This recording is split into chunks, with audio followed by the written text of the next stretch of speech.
Cette semaine, ça sera donc notre 5e édition du Forum des métiers du livre et de la lecture en Pays de la Loire pour aborder à nouveau des tas d'enjeux interprofessionnels. Alors on a décidé de consacrer cette journée professionnelle aux artistes-auteurs puisque c'est une population assez isolée qui travaille beaucoup individuellement, qui a une grande précarité. Et donc du coup on avait décidé de consacrer cette journée à eux, qu'ils puissent se rencontrer, échanger.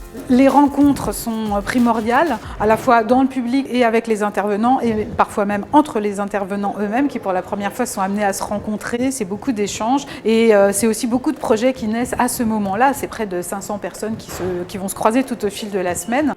Qui va nous aider à faire émerger tout ça de... Quel est notre juste tirage? Et moi, c'est un vrai questionnement qui est... T'as 3 éditeurs dans l'interprétation. Il n'y a pas de remplir le métier sur lequel vous avez travaillé. Ensuite, on va les exposer. Et de se dire comment on peut imaginer ce métier d'éditeur, comment on peut s'intégrer dans cette chaîne, dans cette économie du livre, et voilà, et de voir qu'aujourd'hui ces questionnements sont de plus en plus repris, de plus en plus existants, ça nous fait extrêmement plaisir. Ce que j'attends de cette journée autour du livre et de son avenir, des idées, des projets, de nouvelles synergies qui peuvent exister, voilà, plein de choses, et à la fois rien, en fait, on va accueillir ce qui arrive. Le but premier d'un festival, c'est de faire se rencontrer, oui, la littérature et son lecteur ou son lectorat, mais au travers de l'humain, qui est l'écrivain, l'éditeur, les médiateurs, les journalistes et les lecteurs. On s'est vite aperçu qu'effectivement les problématiques rencontrées par les artistes-auteurs aujourd'hui, notamment les questions de rémunération, de précarité, un certain nombre de revendications sur la reconnaissance de leur profession, de la reconnaissance de leur métier, étaient communes. Et il me semble essentiel aujourd'hui d'unir nos forces pour que justement on puisse faire entendre des voix ensemble et puis faire entendre un certain nombre de messages.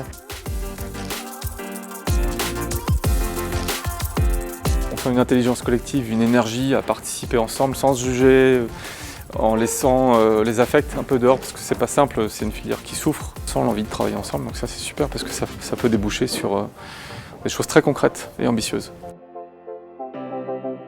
Mettre en commun nos analyses, mettre en commun nos difficultés, nos projets, nos enthousiasmes, c'est aussi se montrer créateur, c'est-à-dire montrer que notre statut nous concerne, que nous ne sommes pas simplement là pour protester, mais aussi pour proposer. Donc on est dans une période folle, hein. C'est pas raisonnable, les gens ne sont pas raisonnables, nous ne sommes pas raisonnables. C'est-à-dire que nous avons la prétention nous-mêmes à nous définir. On ne peut plus s'adresser aux usagers des bibliothèques ou aux clients des librairies comme on l'a fait pendant très longtemps.